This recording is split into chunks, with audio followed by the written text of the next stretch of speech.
नमस्कार, स्वागत आहे. आज आपण एका खूप महत्त्वाच्या प्रश्नाचं उत्तर शोधणार आहोत. समजा आपण एखादी सेवा दिली तर त्यावरचा टॅक्स म्हणजे जीएसटी सरकारला नेमका कधी भरायचा असतो? चला हा गुंतागुंतीचा विषय एकदम सोपा करून समजून घेऊया. आजच्या चर्चेत आपण काय काय पाहणार आहोत तर आधी मूळ प्रश्न समजून घेऊ. मग वस्तू आणि सेवांमध्ये एक मोठा फरक आहे तो पाहू. त्यानंतर येतो 30 दिवसांचा महत्त्वाचा नियम आणि तो प्रत्यक्ष उदाहरणांमध्ये कसा लागू होतो ते बघू. मग एक विशेष केस आहे जिथे ग्राहक कर भरतो ते समजून घेऊ. आणि शेवटी सगळ्यात महत्त्वाचे मुद्दे काय आहेत ते पाहू. जीएसटीमध्ये पुरवठ्याची वेळ किंवा टाइम ऑफ सप्लाय ही एक खूप महत्त्वाची संकल्पना आहे. याचा सरळ सरळ अर्थ आहे कर भरण्याची जबाबदारी नक्की कोणत्या क्षणी तुमच्यावर येते, ती अचूक वेळ कोणती. आणि हे समजून घेणं नियमांचं पालन करण्यासाठी खूप गरजेचं आहे. तर हाच तो कळीचा प्रश्न आहे जो प्रत्येक सेवा पुरवणाऱ्या व्यक्तीला किंवा कंपनीला पडतो. आणि चांगली गोष्ट ही आहे की जीएसटी कायद्यात याचं अगदी स्पष्ट उत्तर दिलेलं आहे. चला आता एका अशा फरकाकडे वळूया जो वस्तू आणि सेवा यांना पूर्णपणे वेगळं करतो, विशेषतः जेव्हा ॲडव्हान्स पेमेंटचा विषय येतो.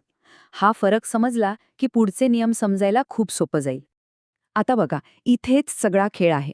जर तुम्ही वस्तू विकत असाल आणि तुम्हाला ॲडव्हान्स मिळाला तर त्यावर लगेच जीएसटी लागत नाही, तो इनव्हॉइस काढल्यावरच लागतो. पण जर तुम्ही सेवा देत असाल तर मिळालेल्या ॲडव्हान्सवर तुम्हाला ताबडतोब त्याच क्षणी जीएसटी भरावा लागतो. हो, हाच तो मोठा फरक आहे.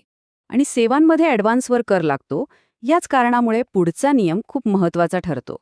तो म्हणजे 30 दिवसांचा इनव्हॉइस नियम. कायदा अगदी स्पष्ट सांगतो, तुमची सेवा देऊन पूर्ण झाली की तिथून पुढच्या 30 दिवसांच्या आत तुम्हाला इनव्हॉइस किंवा बिल तयार करावंच लागतं. ही एक ठरलेली डेडलाईन आहे. आता ह्या 30 दिवसांच्या नियमामुळे 2 शक्यता निर्माण होतात. एक, तुम्ही वेळेत इनव्हॉइस दिलं, आणि 2, तुम्हाला इनव्हॉइस द्यायला उशीर झाला. आणि या दोन्ही परिस्थितीत टॅक्स कधी भरायचा ह्याचा नियम बदलतो. ठीक आहे, तर पहिली परिस्थिती बघूया. समजा तुम्ही तुमचं काम वेळेत केलं आणि 30 दिवसांच्या आत इनव्हॉइस दिलं. मग नियम एकदम सोपा आहे. तुमची इनव्हॉइसची तारीख आणि तुम्हाला पैसे मिळाल्याची तारीख, या 2 तारखांपैकी जी तारीख आधी येईल त्या तारखेला तुम्हाला टॅक्स भरावा लागेल. पण जर तुम्ही 30 दिवसांची मुदत चुकवली म्हणजे इनव्हॉइस उशिरा दिलं तर नियम बदलतो. मग इनव्हॉइसच्या तारखेला काहीही महत्त्व राहत नाही. अशा वेळी तुमची सेवा कधी पूर्ण झाली ती तारीख आणि तुम्हाला पैसे कधी मिळाले ती तारीख, यापैकी जी तारीख आधीची असेल ती तुमची टॅक्स भरण्याची वेळ मानली जाईल. बरं, हे नियम ऐकायला थोडे किचकट वाटू शकतात. चला तर मग काही सोप्या उदाहरणांमधून पाहूया की हे प्रत्यक्षात कसं काम करतं. पहिलं उदाहरण घेऊया एका ऑडिटरचं. समजा त्यांनी आपलं ऑडिटचं काम पूर्ण केलं आणि 25 दिवसांनी म्हणजे वेळेच्या आत इनव्हॉइस दिलं. आता इथे तारखा बघा. काम पूर्ण झालं 15 जुलैला, इनव्हॉइस दिलं 10 ऑगस्टला आणि पैसे मिळाले 25 ऑगस्टला. तर नियम काय सांगतो? इनव्हॉइसची तारीख आणि पेमेंटची तारीख यापैकी जी आधीची असेल ती, म्हणजे 10 ऑगस्ट आणि 25 ऑगस्ट यातली आधीची तारीख आहे 10 ऑगस्ट. तर मग कर भरण्याची वेळ झाली 10 ऑगस्ट. सोप्पं आहे बरोबर? आता ते ॲडव्हान्स पेमेंटचं महत्त्वाचं उदाहरण पाहू. एका इव्हेंट मॅनेजरला लग्नाच्या बुकिंगसाठी काही रक्कम ॲडव्हान्स म्हणून मिळाली आहे. हे उदाहरण खूपच छान आहे. बघा, 1 डिसेंबरला 50,000 रुपये ॲडव्हान्स मिळाले, तर त्या 50,000वरचा टॅक्स 1 डिसेंबरलाच भरावा लागेल. मग कार्यक्रम झाला 25 डिसेंबरला आणि पूर्ण 2 लाखांचं बिल बनलं 28 डिसेंबरला. तर उरलेल्या 1.5 लाखांवरचा टॅक्स 28 डिसेंबरला म्हणजे इनव्हॉइसच्या तारखेला भरावा लागेल. म्हणजे ॲडव्हान्सचा टॅक्स वेगळा आणि बाकीच्या रकमेचा वेगळा. आता एक वेगळी परिस्थिती पाहूया. सहसा काय होतं, जो सेवा देतो तोच कर भरतो. पण काही खास प्रकरणांमध्ये ही जबाबदारी उलटी होते. म्हणजे सेवा घेणाऱ्यालाच सरकारकडे थेट कर जमा करावा लागतो. यालाच रिव्हर्स चार्ज मेकॅनिझम असं म्हणतात.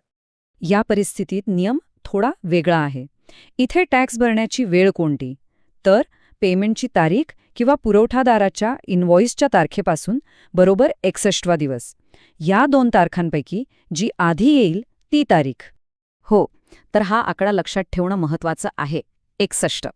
समजा पेमेंट केलंच नाही तर इनव्हॉइसच्या तारखेपासून 61व्या दिवशी टॅक्स भरण्याची जबाबदारी आपोआप निर्माण होते. तर मग हे सगळे नियम आणि उदाहरणं पाहिल्यानंतर ह्या सगळ्यातून आपण नक्की काय लक्षात ठेवायचं आहे बघूया. थोडक्यात सांगायचं तर 4 गोष्टी लक्षात ठेवा. 1.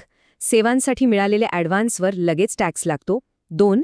30 दिवसात इनव्हॉइस देणं खूप महत्त्वाचं आहे. 3. जर इनव्हॉइसला उशीर झाला तर टॅक्सची तारीख मागे जाते. आणि 4.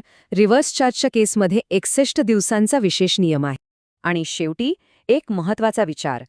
तुमची बिल बनवण्याची पद्धत या कर नियमांशी जुळते का? कारण हे फक्त एक चांगलं अकाउंटिंग नाही, तर ही एक कायदेशीर गरज आहे. त्यामुळे याकडे लक्ष देणं खूप आवश्यक आहे.